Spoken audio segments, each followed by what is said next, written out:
I was flipping burgers on my backyard grill this past Saturday afternoon, watching my 4-year-old daughter Emma chase butterflies around our Austin home. My wife Sarah was setting up the picnic table, humming that song she always hums when she is happy. Life felt perfect. Then my phone rang with an Ohio area code I had not seen in 6 years. My stomach dropped. I knew that number belonged to my childhood home, the place that had disowned me over lies I never could have imagined. My mother's voice was shaking when I finally answered. She said she needed to talk to me about something important, something that would change everything. Before I tell you what happened next, let me know where you are watching from in the comments below.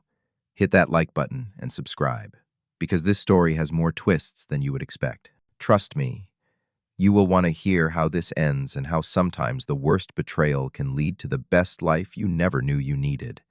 Looking back now, I realize my family was not always broken. Growing up in Columbus, Ohio, we were what most people would call the perfect American family. My dad, Jim, worked as a mechanical engineer for a local manufacturing company, putting in steady 40-hour weeks and never missing one of my baseball games. My mom, Linda, taught third grade at the elementary school just down the street from our house, and she had this way of making every kid in her class feel special. She brought that same energy home to our family dinners every single night. My older brother Marcus was 3 years ahead of me, and honestly, we were tight back then. Sure, he got more attention sometimes because he was the firstborn and played varsity football, but I never resented him for it. We spent countless weekends fishing at Alum Creek Lake, staying up late playing video games in his room and working on his old Camaro in the garage with Dad. Marcus taught me how to throw a spiral, how to talk to girls without stuttering, and how to change a tire when I got my first car at 16. I was not the star athlete, but I had my own thing going. I played guitar in a band called Midnight Revival, made decent grades, and had a solid group of friends who appreciated my dry sense of humor.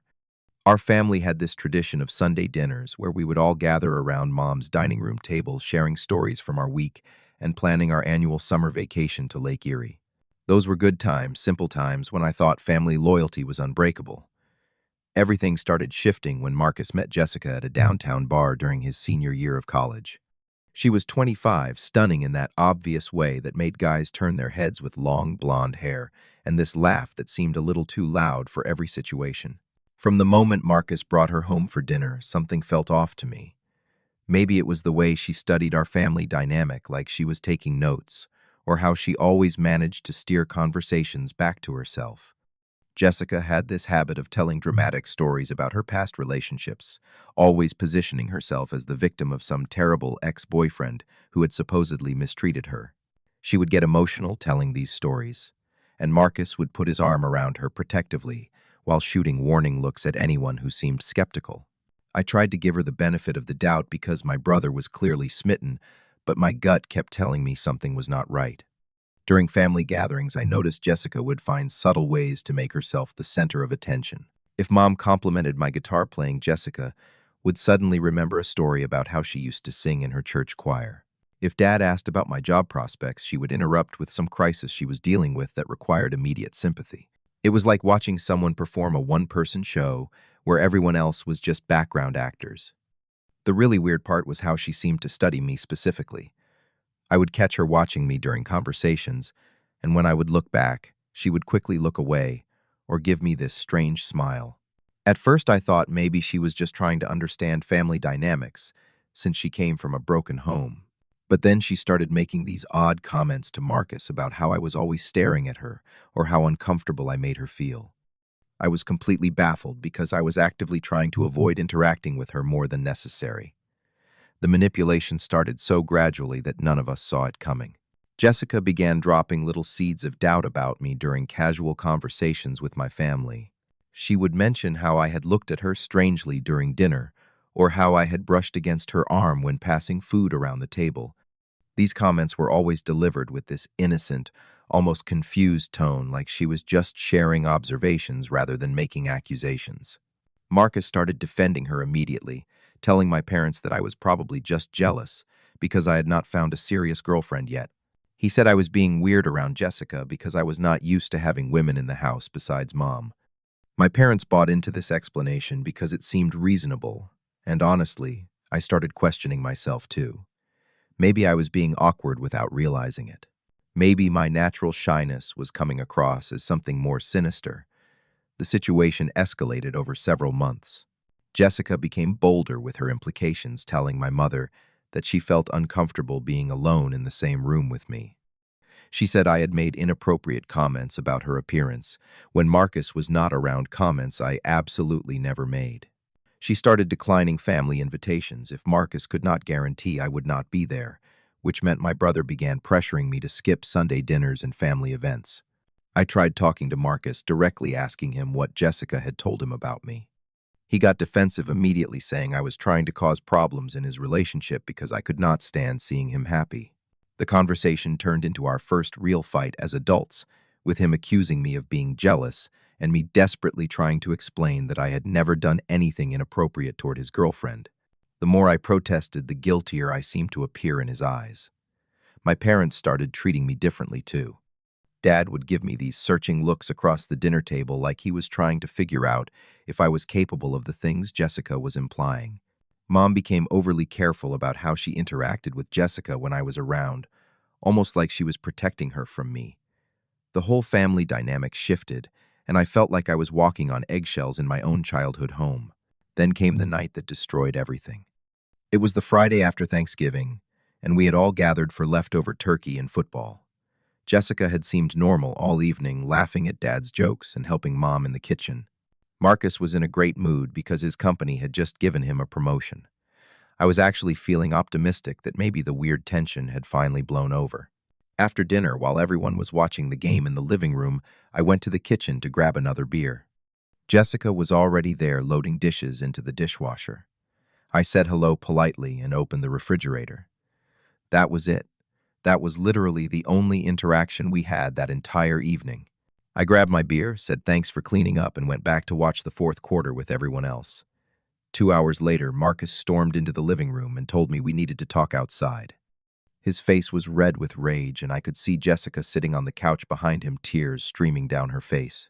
My stomach dropped because I knew something terrible was about to happen, but I had no idea what I had supposedly done wrong. Outside on the front porch, Marcus grabbed me by the shirt and shoved me against the wall. He was screaming that Jessica had told him everything, that she had finally worked up the courage to admit what I had been doing to her. According to her story, I had cornered her in the kitchen that evening and sexually assaulted her. She claimed I had grabbed her, touched her inappropriately, and threatened her to keep quiet about our previous encounters. I was so shocked I could barely speak. I kept saying it was not true, that I had only been in the kitchen for 30 seconds, that Mom had been right there in the dining room the whole time. But Marcus was beyond listening to reason. He called me a liar, a predator, and told me I was sick. The worst part was seeing the genuine pain in his eyes. He truly believed I had violated the woman he loved. My parents came outside when they heard the shouting, and Jessica followed behind them, still crying and shaking. She repeated her accusations to my parents, adding even more details about supposed previous incidents I had never been involved in. She said I had been making her uncomfortable for months, that she had tried to handle it quietly to avoid causing family drama, but that tonight I had gone too far. Dad looked at me like he was seeing a stranger. He asked me point blank if what Jessica was saying was true. When I denied it, he shook his head and said he was disappointed in me for not taking responsibility for my actions. Mom was crying, saying she could not believe her son would do something like this to an innocent girl. The two people who had raised me, who had taught me right from wrong, were looking at me like I was a monster. Marcus told me I had exactly 1 hour to pack my things and get out of their house. He said if I ever came near Jessica again, he would call the police and press charges. My parents just stood there and let it happen. They did not ask for my side of the story. They did not question Jessica's timeline or ask for any proof. They simply decided that their younger son was guilty of a horrible crime based on the word of a woman they had known for less than 2 years. I packed my belongings in a daze, throwing clothes and personal items into garbage bags because I did not even own proper suitcases. Marcus stood in my doorway the entire time, making sure I did not steal anything or try to contact Jessica. When I tried to take the family photo from my dresser, he said I did not deserve to have pictures of people I had betrayed. That hurt more than anything else he could have said. The next morning, I discovered they had removed me from all family bank accounts and canceled my credit card. I had about $800 in cash and a beat-up Honda Civic that was barely running. I drove to a motel on the outskirts of town and spent 3 days trying to figure out what to do next. I called old friends, but word had already spread through our small community. Jessica had not been quiet about her accusations, and suddenly everyone I had grown up with was looking at me differently. My boss at the local hardware store, who had known my family for decades, told me it would be better if I found employment elsewhere. He said he believed I was innocent, but having me around was making customers uncomfortable. My childhood friends stopped returning my calls. The girl I had been casually dating broke things off via text message saying she could not deal with the drama. Within a week, I had lost my family, my job, my social circle, and my reputation in the only town I had ever called home. I spent the next 2 months in that motel room surviving on fast food and instant noodles, applying for jobs in other cities. I had never felt so alone in my entire life. There were nights when I seriously considered ending everything because the pain of being falsely accused and abandoned by everyone I loved was almost unbearable. But something deep inside me refused to give up. Maybe it was stubbornness, maybe it was survival instinct, but I decided I was going to rebuild my life and prove to myself that I was better than the lies that had destroyed my world. I sold everything I owned except my guitar and a small box of photos from before Jessica entered our lives. The Honda barely made it to Austin, Texas, but something about that city felt like a fresh start waiting to happen. I had picked Austin almost randomly, drawn by stories of its music scene and tech industry growth. I figured if I was going to start over, I might as well do it somewhere completely different from the Midwest suburbs I had always known. Finding work was not easy. With no local references and a gap in my employment history, I could not explain honestly. I finally landed a position at a small software startup doing customer support for their mobile app. The pay was terrible, but my boss David was a laid-back guy who cared more about work ethic than background checks. I rented a studio apartment in a questionable neighborhood and lived off ramen noodles and peanut butter sandwiches for months, saving every penny I could. The loneliness was crushing at first. I would go entire weekends without speaking to another human being. I started playing guitar in coffee shops just to have some kind of social interaction. Music became my therapy, helping me process the anger and grief I carried from losing my family. I wrote songs about betrayal, about false accusations, about the strange freedom that comes from having nothing left to lose. 2 years into my Austin life, I met Sarah at a local coffee shop where I was playing acoustic sets on Thursday evenings. She was a nurse at Dell Children's Hospital, working night shifts and stopping by for caffeine before her 12-hour marathons. Sarah had this quiet confidence about her, and she actually listened when I played instead of just treating the music as background noise. After my third week performing there, she left a $5 tip with a note saying she enjoyed my original songs. We started talking during her coffee stops, and I found myself opening up to her in ways I had not with anyone since leaving Ohio. Sarah had grown up in a military family, moving around constantly, so she understood what it felt like to start over in new places. When I finally told her about my family situation, she listened without judgment and said she could tell I was not the kind of person who would hurt anyone. Our relationship developed slowly and naturally. Sarah was dealing with her own trust issues from a previous relationship with a doctor who had cheated on her with multiple colleagues. We both approached love cautiously, but with genuine care for each other's emotional well-being. I proposed to her on the same coffee shop stage where we had first connected, playing a song I had written specifically about second chances and finding home in unexpected places. We got married in a small ceremony at Zilker Park, surrounded by the friends we had made in Austin. My coworker David walked me down the aisle since I had no family present. Sarah's parents flew in from North Carolina, and they embraced me as their son immediately. For the first time in years, I felt like I belonged somewhere again. When Emma was born 18 months later, I experienced a kind of love I had never imagined possible. Holding my daughter for the first time, I realized that losing my original family had led me to the family I was actually meant to have. Meanwhile, back in Ohio, Jessica's pattern of behavior was finally catching up with her. She had moved on from Marcus to a new boyfriend, a guy named Derek who worked in insurance.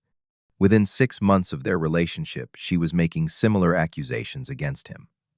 The difference was that Derek was smarter than my brother had been. When Jessica claimed Derek had assaulted her at a party, he had security camera footage proving he had been in a completely different location at the time she specified. Derek's evidence opened up a larger investigation into Jessica's past. It turned out she had a documented history of making false accusations against multiple men, including a previous boyfriend who had spent 6 months in jail before surveillance footage proved his innocence. There were medical records showing she had been diagnosed with borderline personality disorder and had been in and out of therapy for years. The pattern was always the same. She would target men from stable, loving families and create chaos by positioning herself as a victim. When the truth came out, Marcus was devastated. He realized he had destroyed his relationship with his brother based on elaborate lies from someone he thought he loved. He tried calling me immediately, but I had changed my number years earlier. He reached out through social media, but I had deleted all my old accounts when I moved to Texas. Finally, he hired a private investigator to track me down, which is how my parents got my current phone number. The phone call that started this whole story was my mother trying to apologize for 6 years of silence. She was crying so hard I could barely understand her words. She kept saying she was sorry that they had made a terrible mistake, that they wanted me to come home so they could make things right. She told me about Jessica's confession, about the evidence that proved I had been telling the truth all along, about how Marcus had been inconsolable since learning he had been manipulated. I listened to her pour out years of regret and guilt, feeling a complex mix of emotions I was not prepared to handle. Part of me felt vindicated, finally hearing someone in my family acknowledge that I had been innocent all along.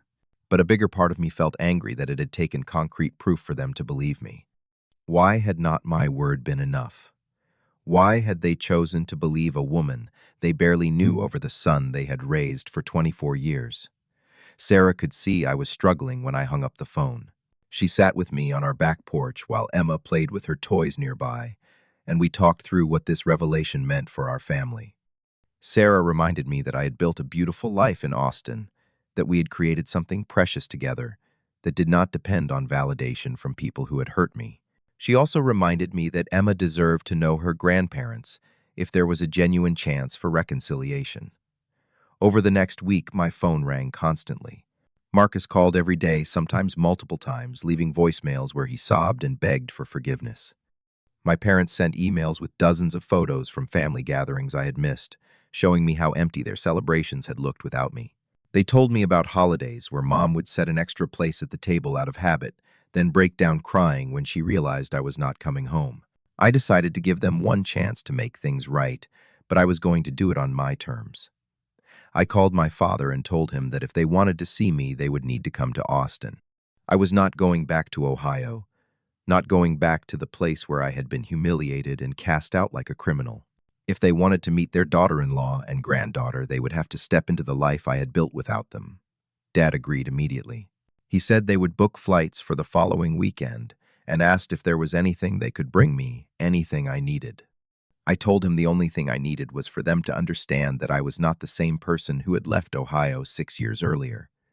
I had grown up, found love, started a family, and learned to live without their approval.